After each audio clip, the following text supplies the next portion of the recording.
রাসূলুল্লাহ সাল্লাল্লাহু আলাইহি ওয়াসাল্লাম বলছেন, যে ব্যক্তি এমন করে সকালবেলা উঠে, যে ব্যক্তি এমন করে মসজিদের পানে গেল, ওয়াদাবে রয়াতিল ঈমান, আমি রাসূলুল্লাহ জানাচ্ছি ওই ব্যক্তি হলো সারাদিন ঈমানের পতাকা উত্তোলন করে ঘুরে বেড়ালো। আল্লাহ রাসূল আল্লাহর হাবিব বলছে, যে ব্যক্তি ফজরের নামাজ পড়লো না, এমন করে সকালবেলা উঠে গদাইনা সুক বাজারের দিকে চলে গেল, ওই ব্যক্তিটা এমন করে সারাদিন গদাবে রয়াতি শয়তান, শয়তানের পতাকা উত্তোলন করে বেড়ালো। বলতে বড় কষ্ট হয়, ইন্দরদি বাবাজি সামিঈন শ্রোতাবিন্দুগণ একটু বোঝার চেষ্টা করুন। আজকের এই মুসল্লি সপ্তাহের শ্রেষ্ঠ দিন হলো জুমার দিন। আল্লাহ রাসূল আল্লাহর হাবিব জানাচ্ছেন, ইন্না সাইয়্যিদুল আইয়াম আল জুমা, ইন্নাল জুমআতা সাইয়্যিদুল আইয়াম, নিশ্চয়ই জুমার দিন হলো সপ্তাহের শ্রেষ্ঠ দিন। তার কারণ হলো লিআন্না ফিহি খুলিকা আদম, এই দিনেতে পৃথিবীর প্রথম নবী আদম নবীকে আল্লাহ পাক সৃষ্টি করেছেন। শুধু তাই নয়, সম্মানিত উপস্থিতি, এই দিনেতে আল্লাহ পাক আদম আলাইহিস সালাতুস সালামের মধ্যে রূহ ফুৎকার করেছিলেন। কোন কোন রিওয়ায়াতের মধ্যে এসেছে জুমার দিনে এমনকি কিয়ামত পর্যন্ত অনুষ্ঠিত হবে। কোন হাদিসের মধ্যে এসেছে জুমার দিনে এমন একটা মুহূর্ত রয়েছে, ফিহি সাআতুন, এমন একটা সময় রয়েছে, বান্দা যদি আল্লাহর কাছে আল্লাহর কাছে যদি দোয়া চায়, ওই সময়টা যদি কোনো ব্যক্তি আল্লাহর কাছে দোয়া চায়, ওই জুমার দিনের ওই সময়ের ওসিলা করে আমার আল্লাহ পাক ওই ব্যক্তির বিগত জীবনের সমস্ত গুনাহ খাতাগুলোকে ক্ষমা করে দেয়। সম্মানিত উপস্থিতি, শুধু তাই নয়, কোন রিওয়ায়াতের মধ্যে এসেছে ইন্নাল জুমআতা আফদালু মিন ইয়াউমিল ঈদ ওয়া ইয়াউমিল আদাহা, কোন রিওয়ায়াতের মধ্যে এসেছে জুমার দিন সারা বছরে যে ঈদুল ফিতরের দিন হয় আর যে ঈদুল আদাহার দিন হয়, এই ঈদুল ফিতর এবং ঈদুল আদাহা থেকে আল্লাহর কাছে বেশি মর্যাদাশীল। সম্মানিত উপস্থিতি, আমি আবুল কালাম বানোয়ার গল্প বলছি না, কোন রিওয়ায়াতের মধ্যে এসেছে এমন করে দেখবেন আপনাদের এলাকায় যদি কোনো মানুষের টাকা পয়সা হয়ে যায়, লক্ষ লক্ষ টাকা হয়ে যায়, লাখ লাখ টাকা হয়ে যায়, হাজার হাজার টাকা হয়ে যায়, আজকের মক্কা মদিনায় গিয়ে উমরা করতে যায় না, কথা বলেন। আজকের মানুষের টাকা পয়সা হয়ে গেলে হজ করতে যায়, কিন্তু গরিব মানুষ হজ করবে, টাকা পয়সা নাই। আল্লাহ রাসূল আল্লাহর হাবিব জানাচ্ছেন, ইন্নাল জুমাতা হাজ্জুল লিল মাসাকিন, আল্লাহ রাসূল আল্লাহর হাবিব জানিয়েছেন, গরিব মানুষ টাকা পয়সা নাই, হজ করতে যেতে পারে না, কিন্তু যে জুমার দিন রয়েছে সপ্তাহে গ্রামে যে জুমার নামাজটা হয়, ওই ব্যক্তি যদি জুমার নামাজ পড়তে যায়, আমার আল্লাহ তাআলা ওই জুমার নামাজের ওসিলা করে ওই গরিব মানুষের আল্লাহ পাক হজের চেয়েও বেশি সওয়াব দান করে দেয়। আমি আপনাদের কাছে কিন্তু মনে আছে কি জানি না, বলেছিলাম রাসূলুল্লাহর মর্যাদা কে দিয়েছে আল্লাহ। এই রাসূলুল্লাহর মর্যাদা সম্পর্কে বলতে বলতে এত দূর পর্যন্ত চলে এলাম।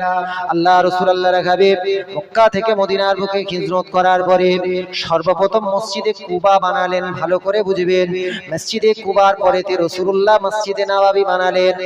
মসজিদে নববী বোঝেন, যে মসজিদে নববীর পাশে রাসূলুল্লাহর মাজার রয়েছে, রাসূলুল্লাহর রওজা শরীফ রয়েছে। হাদিসের মধ্যে এসেছে আল্লাহ রাসূল আল্লাহর হাবিব জানিয়েছেন, মসজিদে নববীতে যদি কোনো ব্যক্তি এক ওয়াক্ত নামাজ যদি জামাতের সাথে আদায় করে, আমার আল্লাহ পাক তার আমলনামায় 50,000 গুণ বেশি সওয়াব দান করে দেয়। ভালো করে বুঝবেন, এই মসজিদে নববীতে তৎকালীন জুমার নামাজ হতো, কিন্তু রাসূলুল্লাহ একটা মাথা কাটা খেজুর গাছ বোঝেন, তার মানে শুকনো খেজুর গাছের একটা কাণ্ড, শুকনো খেজুর গাছ, এমন করে সেই শুকনো খেজুর গাছের উপরে হেলান দিয়ে রাসূলুল্লাহ জুমার দিনে বক্তৃতা দিতেন, খুতবা দিতেন।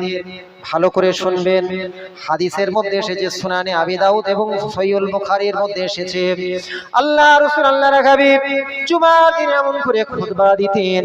রাসূল সাল্লাল্লাহু আলাইহি ওয়াসাল্লাম একটা শুকনো খেজুর গাছের কাষ্ঠ, শুকনো খেজুর গাছের কাঠির উপরে ভর দিতেন, এমন করে ভর দিয়ে রাসূলুল্লাহ জুমার খুতবা দিতেন।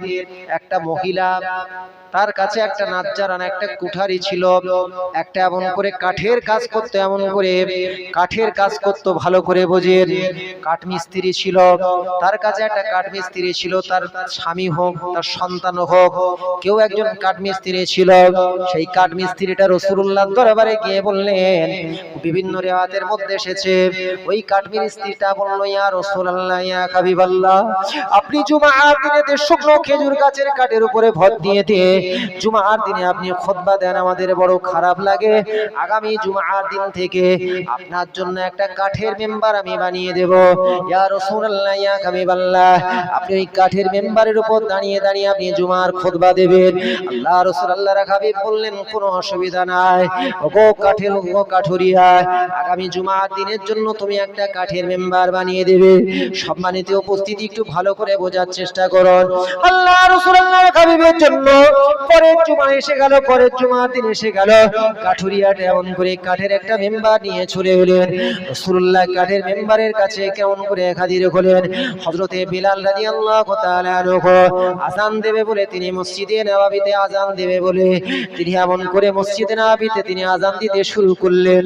মসজিদে নববীতে আযান দিতে যখন শুরু করলেন, হযরতে বিলাল রাদিয়াল্লাহু তাআলা আনহু ইসলামের প্রথম মুয়াজ্জিন, ইন্না আউওয়ালা মুয়াজ্জিনুন ফিল ইসলাম ওয়া বিলাল রাদিয়াল্লাহু তাআলা আনহু, ইসলামের প্রথম মুয়াজ্জিন হযরতে বিলাল রাদিয়াল্লাহু তাআলা আনহু জুমার জন্য আযান দিলেন। আল্লাহ রাসূল আল্লাহর হাবিব জুমার খুতবা দেবে বলে যখন কাঠের মেম্বারের উপর উঠেছে, রাসূলুল্লাহ লক্ষ্য করলেন একটা কান্নার আওয়াজ কোথায় থেকে ভেসে ভেসে আসছে। আল্লাহ রাসূল আল্লাহর হাবিব লক্ষ্য করলেন একটা কান্নার আওয়াজ আসছে, যেমন উটের বাচ্চা যদি হারিয়ে যায়, উটের মা যেমন কান্নাকাটি করতে থাকে, হাদিসের মধ্যে এসেছে এমন করে একটা কান্নার আওয়াজ রাসূলুল্লাহর কানে আসছে। সাহাবীদের কান্না রাসূল আল্লাহর হাবিব বললেন, ও সাহাবীরা, তোমরা কি একটা কান্নার আওয়াজ কোথা থেকে পাচ্ছ, বলো বলো বলো। সমস্ত সাহাবীরা একে অপরের মুখের দিকে তাকায়, সমস্ত সাহাবীরা মুখের দিকে তাকাচ্ছে, কেউ কোনো মসজিদ নববীতে কেউ কান্নাকাটি করে না। তাহলে মসজিদ নববীতে কান্নাকাটির আওয়াজটা কোথা থেকে আসে? রাসূলুল্লাহ বললেন, কোনো বাচ্চা কাঁদে কি দেখো। সবাই দেখলো কোনো বাচ্চা কাঁদছে না, তাহলে মসজিদ নববীতে কান্নাকাটি করছে কে?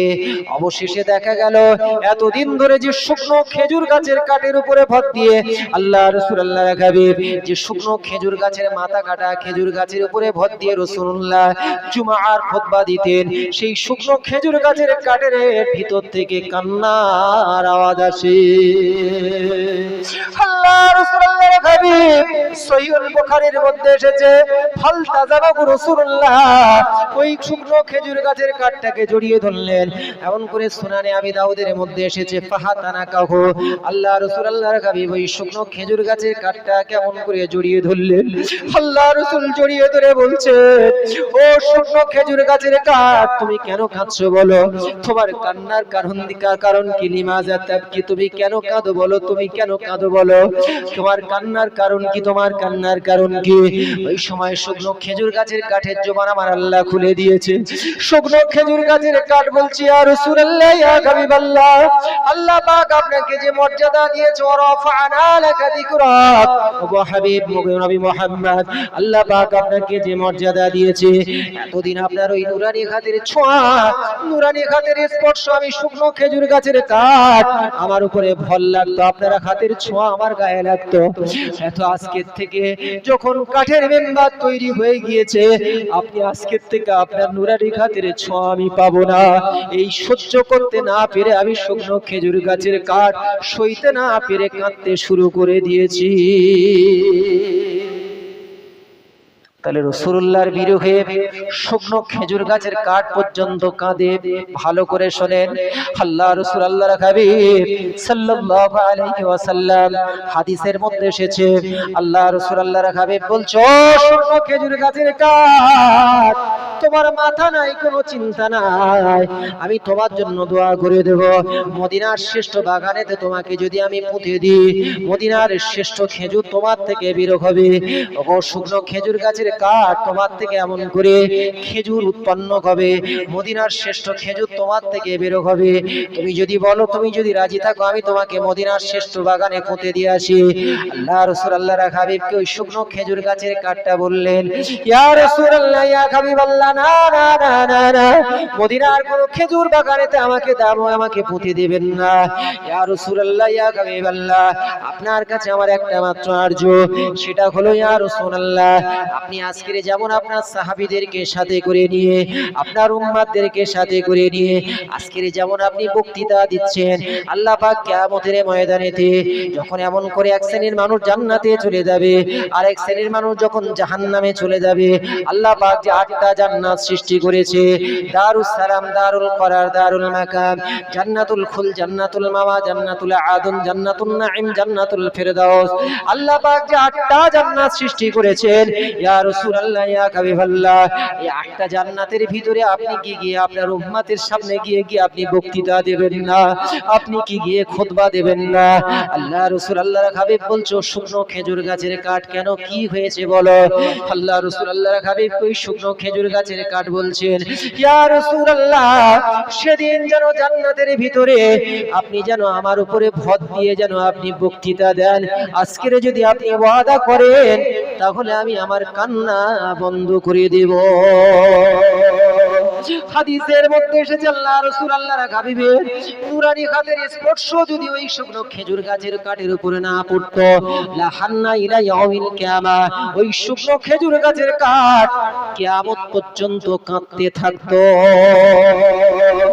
মুসলমান সম্মানিত উপস্থিতিগণ, আল্লাহ রাসূল আল্লাহর হাবিব মসজিদে নববীর মিম্বারের পাশেতে আল্লাহ রাসূল আল্লাহর হাবিব বললেন, ও সাহাবীরা তোমরা শোনো, এই শুকনো খেজুর গাছের কাঠ মানুষ যেমন মারা গেলে যেমন দাফন করতে হয়, এমন করে যেমন করে কবর খনন করতে হয়, এই শুকনো খেজুর গাছের কাঠের জন্য মাটি খনন করো, মাটি খনন করে একে দাফন করে দাও, একে দাফন করে দাও। কিয়ামতের ময়দানেতে আমার আল্লাহ পাক এই শুকনো খেজুর গাছের কাঠটাকে আমার আল্লাহ জান্নাতে পৌঁছে দেবে।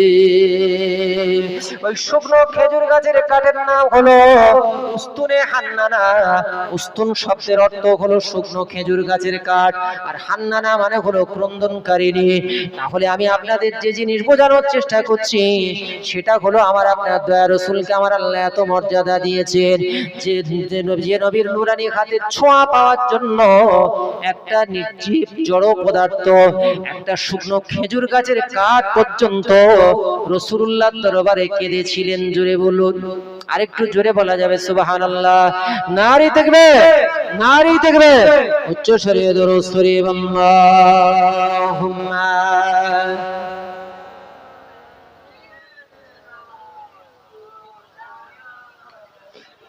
ওয়া আলা আলি সাইয়্যিদিনা। নূর নবী সোনার ছবি, নূর নবী সোনার ছবি, মতির মতো। শুনেছেন এই কথা বলেন, আবু জাহালের নাম শুনেছেন? এই আবু জাহাল এত বড় চালাক ছিল। এই আবু জাহালের আসল নাম কিন্তু আবু জাহাল ছিল। ভালো করে শোনেন, ওর নাম হলো ওমর ইবনে হিশাম। ওর বাপের নাম ছিল হিশাম আর ওর নাম ছিল ওমর। ভালো করে শোনেন, ও তৎকালীন মক্কার বুকে নিজেকে একটা নাম দিয়েছিল, ওমর নাম চেঞ্জ করে ও নিজেকে আবুল হাকাম নাম দিয়েছিল, মানে জ্ঞানীদের পিতা। ভালো করে বোঝেন, কি নাম দিয়েছিল? জ্ঞানীদের পিতা। তা এই জ্ঞানীদের পিতা ওই ওমর ইবনে হিশাম, কিন্তু তার কাজকর্মগুলো রাসূল সাল্লাল্লাহু আলাইহি ওয়াসাল্লাম দেখলেন যে তার কাজকর্মগুলো মূর্খের চেয়ে আরো বেশি খারাপ। আল্লাহ রাসূল আল্লাহর হাবিব বললেন যে তোমার নাম আবুল হাকাম হতে পারে না, আজকের থেকে তোমার নাম হলো আবু জাহাল, মূর্খদের পিতা। ভালো করে শোনেন, এই আবু জাহাল এক সময় রাসূলুল্লাহকে পরীক্ষা করার জন্য হাতের ভিতরে কিছু কাঁকর নিয়েছে, আর কাঁকর নিয়ে আল্লাহ রাসূল আল্লাহর হাবিব সাল্লাল্লাহু আলাইহি ওয়াসাল্লাম যে জায়গা দাঁড়িয়ে আছে এই জায়গায় গিয়ে আর বলছে, হে মুহাম্মদ, নিজেকে নবী বলে দাবি করিস? আমার হাতের ভিতরে কি আছে যদি বলতে পারিস তাহলে আমি তোর কলেমা পড়ে মুসলমান হয়ে যাব। ভালো করে বুঝুন, আবু জাহাল বলছে যে আমার হাতের ভিতরে, হাতটা ভালো করে মুঠো মেরে রেখেছে, কয়েকটা কাঁকর ভিতরে রেখেছে, আর বলছে যে দেখ আমার এই দুই হাতের ভিতরে কি আছে যদি বলতে পারিস তাহলে আমি মুসলমান হয়ে যাব। আল্লাহ রাসূল আল্লাহর হাবিব কি করলেন? পবিত্র কোরআনের মধ্যে এসেছে, পবিত্র কোরআনের পারা নাম্বার হলো 24, পৃষ্ঠা নাম্বার হলো 13, সূরার নাম হচ্ছে সূরাতুল মুমিন, আয়াত নাম্বার হলো 60। আল্লাহ পাক জানাচ্ছেন ওয়াকালা রাব্বুকুম উদউনি আস্তাজিব লাকুম। আল্লাহ পাক বলছেন হে বান্দাগণ, যখন তোমাদের কোনো মুসিবত আসবে, যখন তোমাদের কোনো সমস্যার মধ্যে পড়বে, আমি আল্লাহ আমার কাছে তোমরা দোয়া চাইবে, এই দোয়া চাইলে আমি আল্লাহ তোমাদের প্রার্থনা, তোমাদের মনের বাসনা তামান্নাকে কবুল করব। আল্লাহ রাসূলুল্লাহ হাবিব জানিয়েছেন লাইসা শাইউন আহাব্বু ইলাল্লাহ, লাইসা শাইউন আকরামু ইলাল্লাহ মিনাদ দুআ, লাইসা শাইউন আকরামু আলাল্লাহ তাআলা মিনাদ দুআ। আল্লাহ কামা ক্বালান নবী সাল্লাল্লাহু আলাইহি ওয়াসাল্লাম, রাসূলুল্লাহ জানিয়েছেন পৃথিবীর বুকে সবচেয়ে সম্মানের ইবাদত হলো দোয়া। আল্লাহ রাসূল আল্লাহর হাবিব আল্লাহর কাছে দুটি হাত তুলে দিলেন, দুটি হাত তুলে আল্লাহর কাছে দোয়া চাচ্ছেন, ওগো আমার আল্লাহ, আবু জাহাল আমাকে পরীক্ষা করতে চায়, আল্লাহ পাক আবু জাহালের এই পরীক্ষাতে আল্লাহ পাক আপনি আমাকে বেইজ্জতি করবেন না। আমার আল্লাহ পাক বলছো গো হাবিব নবী মুহাম্মদ তুমি শোনো শোনো শোনো, ওয়ারাফা'না লাকা যিকরাক, আমি ওগো হাবিব নবী মুহাম্মদ আমি আল্লাহ তোমার মর্যাদাটাকে উঁচু করেছি। তুমি আল্লাহ, তুমি আমি আজকে আমি আল্লাহ আমার দরবারে হাত তুলবে আর আমি আল্লাহ তোমাকে বেইজ্জতি করব না, না না না। আল্লাহ পাকের নবী, আল্লাহ পাকের নবী, আল্লাহ পাকের হাবিবের দোয়া আল্লাহর কাছে শেষ হলো না। ওই আবু জাহালের হাতের ভিতরে যে কাঁকরগুলো ছিল, ওই কাঁকরের জবান আমার আল্লাহ পাক খুলে দিয়েছে। কাঁকর চিৎকার করে বলতে থাকে লাব্বাইক ওয়া সাআদাইকা ইয়া রাসূলুল্লাহ, লাব্বাইক ওয়া সাআদাইকা ইয়া রাসূলুল্লাহ। আমি হলাম মরুভূমির কাঁকর, আমি হলাম মরুভূমির কাঁকর। আবু জাহালের ভিতরে, হাতের ভিতরে যে কাঁকরগুলো ছিল, ওই কাঁকরগুলো চিৎকার করে বলতে থাকে ইয়া রাসূলুল্লাহ, ইয়া হাবিবাল্লাহ, আমরা হলাম মরুভূমির কাঁকর। একবার জোরে বলা যাবে সুবহানাল্লাহ? তাহলে আবু জাহালের হাতের ভিতরে কাঁকর, সেও আমার নবীকে সাক্ষ্য দেয়, ঠিক না ভুল কথা বলেন? আবু জাহাল এত বড় চালাক ছিল, নবীর হাতে কলেমা পড়ার বদলেতে বলছে ইন্নাকা লা সাহিরুন, ইন্নাকা লা মাজনুন, ইন্নাকা লা কাহিনুন। ওগো মুহাম্মদ তুমি শোনো, এতদিন আমি মনে মনে ভাবতাম তুমি একজন সাধারণ কোনো মানুষ, কিন্তু এখন দেখছি তুমি তার সাথে বড় জাদুকর। বলছে আমি ভাবতাম তুমি একজন পাগল, ইন্নাকা লা মাজনুন, তুমি একজন পাগল, কিন্তু না দেখছি তুমি বড় জাদুকর, তুমি বড় গণক। এমন করে ইন্নাকা লা মুজাম্মামুন, তুমি বড় নিন্দিত ব্যক্তি। বাজে বাজে কথা বলতে বলতে চলে যায়। অথচ আমার আল্লাহ বলছেন ওগো হাবিব নবী মুহাম্মদ তুমি চিন্তা করো না, তুমি চিন্তা করো না, ওয়ারাফা'না লাকা যিকরাক। ওগো হাবিব নবী মুহাম্মদ তোমার মর্যাদাটাকে আমি আল্লাহ উঁচু করেছি। ওয়ারাফা'না লাকা যিকরাকের ব্যাখ্যা মধ্যে এসেছে, তাফসীরে বাগাবীর মধ্যে এসেছে। আমি আপনাদের কাছে বলছি একটু বোঝার চেষ্টা করুন। হযরতে জিবরিল আমিন আলাইহিস সালাতু ওয়াস সালাম রাসূলুল্লাহর কাছে যখন কোরআনের এই আয়াতটি নিয়ে এলো, পবিত্র কোরআনের পারা নাম্বার 30, পৃষ্ঠা নাম্বার হলো 17, সূরার নাম হচ্ছে সূরাতুল ইনশিরাহ, আয়াত নাম্বার হলো 4, ওয়ারাফা'না লাকা যিকরাক। ওগো হাবিব নবী মুহাম্মদ তোমার মর্যাদাটাকে উঁচু করা হয়েছে, অনেক বুলন্দ করা হয়েছে। আল্লাহ নবী আল্লাহর হাবিব বলছেন ওগো জিবরিল, ও জিবরিল বলো বলো কিভাবে আমার আল্লাহ পাক আমার মর্যাদাটা উঁচু করেছে, কিভাবে আমার মর্যাদাটাকে উঁচু করেছে। আচ্ছা আপনারা জ্ঞানী গুণী মানুষ, আজকের এই পৃথিবীর বুকে এই দুবাই দেশে একটা বিশাল বড় বিল্ডিং আছে, বিল্ডিংটার নাম হলো বুর্জে খলিফা, 168 তলা ঘর। এই 168 তলা ঘরের উপরে মুহাম্মাদের নামটা কি টানো আছে, এর নাম উঁচু করা। তাহলে বিশ্বনবী মুহাম্মাদের মর্যাদা কিভাবে উঁচু করেছে।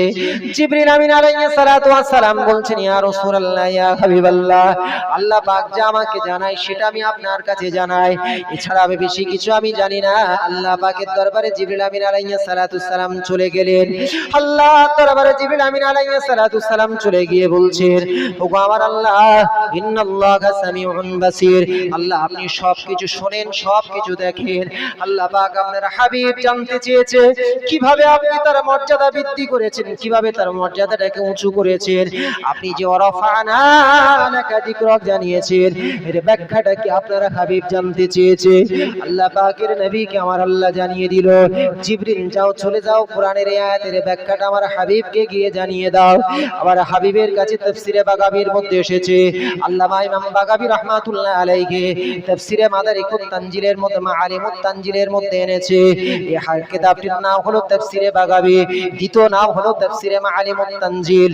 এই কিতাবের মধ্যে এসেছে জিবরিল আমিন আলাইহিস সালাতু ওয়াস সালাম এসে রাসূলুল্লাহর কাছে বলছেন, ইয়া রাসূলুল্লাহ ইয়া হাবিবাল্লাহ, আমার আল্লাহ পাক জানিয়েছেন ইজা যুকিরতু যুকিরতা মাই, আমার আল্লাহ পাক জানিয়েছেন ইজা যুকিরতু যুকিরতা মাই, যেখানে আমি আল্লাহ পাক পৃথিবীর বুকে কিয়ামত পর্যন্ত যেখানে আমি আল্লাহ পাক আমার নামটা স্মরণ হবে, ওগো নবী মুহাম্মদ আমার নামের সাথে সাথে ওগো নবী মুহাম্মদ তোমার নামটাও সেখানে স্মরণ হবে।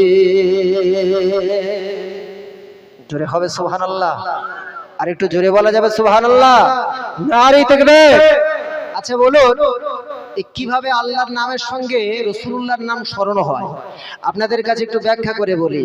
আমাদের এই আপনাদের গ্রামের এই চ্যাঙ্গনা বলুন, এই হোমরা বলুন, এই নাগরতলা বলুন, যে মসজিদগুলো আছে, এই মসজিদ বা এই মসজিদগুলোতে দিনে কবার আজান হয় কথা বলেন? কথা বলেন। পিছনের যারা আছে তারা কি ভাবছে যে মনে হয় 5 বারটা কম হয়ে যাচ্ছে। সব সময় শুনছি তো যে কোনো মসজিদে আজানের আওয়াজ আসছে। কিছু মানুষ ভাবছে যে হয়তো 10-15 বার হয় নাকি। কথা বলেন না কেন? একটু কথা বলেন জি। পবিত্র কোরআনের মধ্যে এসেছে, পবিত্র কোরআনের পারা নাম্বার 5 পৃষ্ঠা নাম্বার 14, সূরার নাম হচ্ছে সূরাতুন নিসা, আয়াত নাম্বার 103। আল্লাহ বলছে ইন্নাস সালাতা কানাত আলাল মুমিনিনা কিতাবাম মাওকুতা, আমি আল্লাহ তোমাদের জন্য দিনে 5 ওয়াক্ত নামাজ ফরজ করেছি। তাহলে 5 ওয়াক্ত নামাজের জন্য 5 বার আযান হয় না হয়? কথা বলেন। 5 বার আযান হয় তো? এখন বলতে বড় দুঃখ লাগে, অনেক মুসল্লি আমরা এমন আছি, অনেক জন যুবক মুসলমানের সন্তান আছি, এই যে বিকাল বেলা যে নামাজটা হয় তার নাম মাগরিব না ঈশা না ফজর না আসর অনেকেই জানে না। আপনাদের এলাকার মানুষ হয়তো ভালো, কিন্তু আবার ওই আমরা নিজেরা গর্ব করি উই আর মুসলিম, আমরা মুসলমান বলে গর্ব করি। বলতে বড় কষ্ট লাগে, মুসলমানের ছেলেরা আজকের নিজের জন্মদাতা পিতা মারা যায়, নিজের গর্ভধারিণী মা মারা যায়, আর ইমাম সাহেবের দিকে ফেলফেল করে তাকিয়ে থাকে, হুজুর তুমি দোয়া বলে দাও তবে মাটিতে। এরকম আছে না নেই? কথা বলেন। এই কথা বলেন না কেন? আপনারা কি আমার প্রতি রেগে যাচ্ছেন জি? বলেন নেমে যাবো, অসুবিধা নেই জি। একটু মহব্বতের সাথে যদি আপনারা একটু যারা পিছনে বসে আছেন যদি একটু এগিয়ে আসতেন, মাঝখানে ফাঁকা রাখাটা ঠিক নয় জি। আপনারা জ্ঞানী গুণী মানুষ, একটু যদি এগিয়ে আসেন খুব ভালো লাগে জি। উচ্চ স্বরে দরুদ শরীফ আল্লাহুম্মা সাল্লি আলা রাসূল সাল্লাল্লাহু আলাইহি ওয়াসাল্লাম বললেন, তলাবুল ইলমি ফারিদাতুন আলা কুল্লি মুসলিম, প্রত্যেকটি মুসলমানের ইলম শিক্ষা অর্জন করা ফরজ।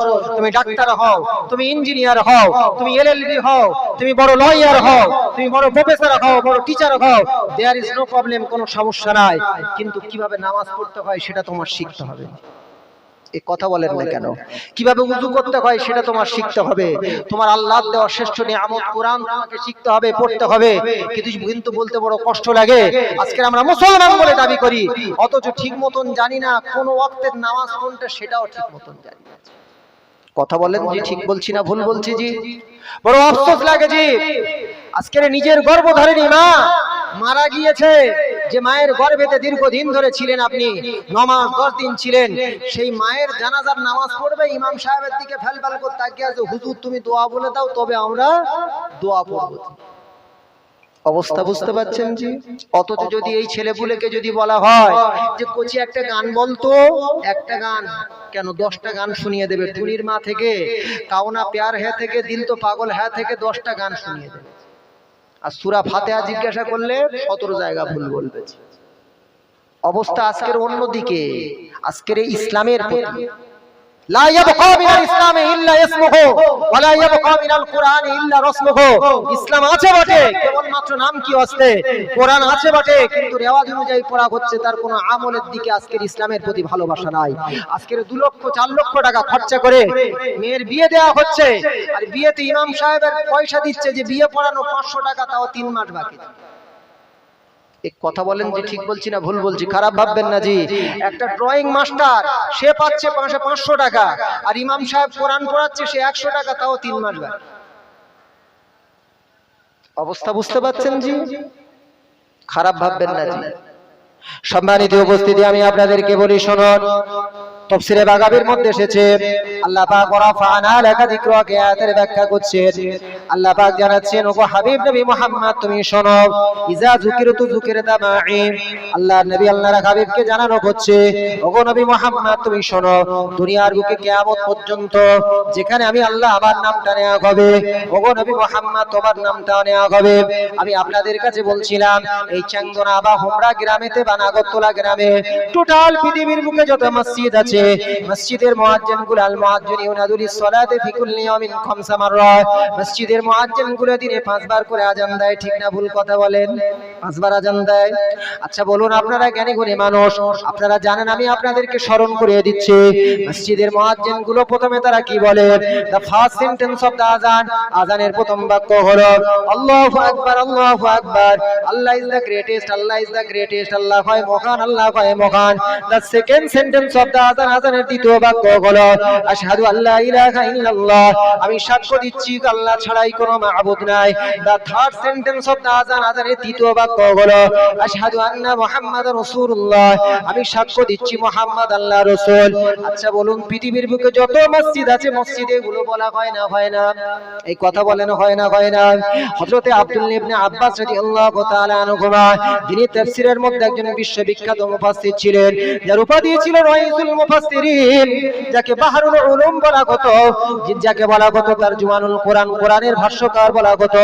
এই আব্দুল্লাহ ইবনে আব্বাস রাদিয়াল্লাহু তাআলা আনহুমা বলছেন, বিল ইকামাত ওয়াল আযান ওয়াত তাশাহুদ, শুধু যে আযানের ভিতরে নয়, ইকামতের ভিতরে এমন করে মসজিদের যখন মিম্বারে ইমাম সাহেবরা দাঁড়িয়ে যায়, তাদের বক্তৃতাতে পর্যন্ত আল্লাহর নাম যেখানে নাই সেখানে রাসূলুল্লাহর নামও নেওয়া হয়।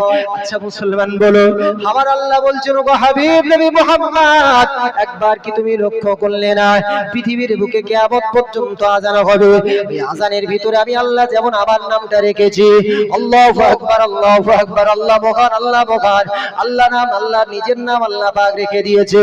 আর আযানের তৃতীয় বাক্যের ভিতরে আমার আল্লাহ পাক বলছেন আশহাদু আন্না মুহাম্মাদুর রাসূলুল্লাহ, মসজিদের মুয়াজ্জিনগুলো তারা সাক্ষ্য দিচ্ছে মুহাম্মদ আল্লাহর রাসূল।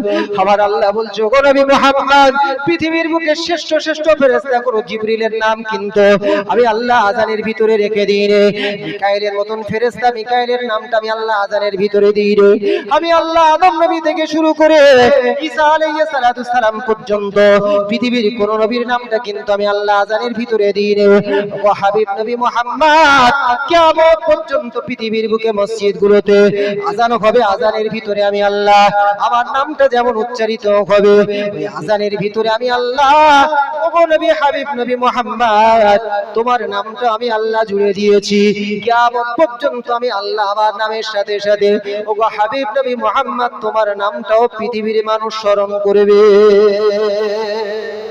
জোরে বলা যাবে সুবহানাল্লাহ? নারী দেখবে। সম্মানিত উপস্থিতি, তাহলে রাসূলুল্লাহর মর্যাদা দিয়েছেন কে? আল্লাহ। কিন্তু দুঃখের বিষয় হলো, সেই রাসূলের আদর্শ আজকে আমরা আদর্শায়িত হব, সেই চিন্তা ভাবনা নাই। নবী দিবস দিচ্ছি ঠিক কথা, কিন্তু নবীর আদর্শ আমাদের মেনে চলতে হবে, এই চিন্তা ভাবনা আজকে আমাদের মাথা থেকে উঠে যাচ্ছে।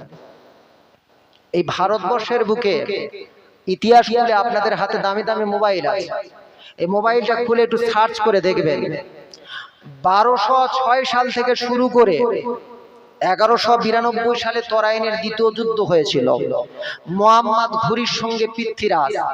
এই 1192 সালের পরে 1206 সালে কুতুবউদ্দিন আইবক দাস বংশ প্রতিষ্ঠা করেছিল। সেখান থেকে শুরু করে 1206 থেকে 1757 সাল পর্যন্ত মুসলমানরা ভারতবর্ষের বুকে তারা সালতানাত, মুসলমানরাই সাম্রাজ্য পরিচালনা করেছে। তাদের ঈমান আমল ছিল ঠিক, আজকের তারাই সাম্রাজ্য পরিচালনা করলো। আর আজকের সেই মুসলমানদের ভারতবর্ষের বুকে ওবিসি, আদার্স, ব্যাকওয়ার্ড ক্লাসেস, অনগ্রসর অনুন্নত জাতি হওয়ার জন্য সার্টিফিকেটের জন্য ফর্ম ফিল আপ করতে হচ্ছে। ঠিক না ভুল কথা বলে? কি বলেছি মাথায় ঢুকে নিয়েছি। এই আজকের পৃথিবীর বুকে 7টা আশ্চর্যের মধ্যে একটা অন্যতম আশ্চর্য তাজমহল। এ কে বানিয়েছে? মোগল বাদশা শাহজাহান বানায়নি। জি কথা বলেন, এই কথা বলেন না কেন? মোগল বাদশা শাহজাহান বানিয়েছে।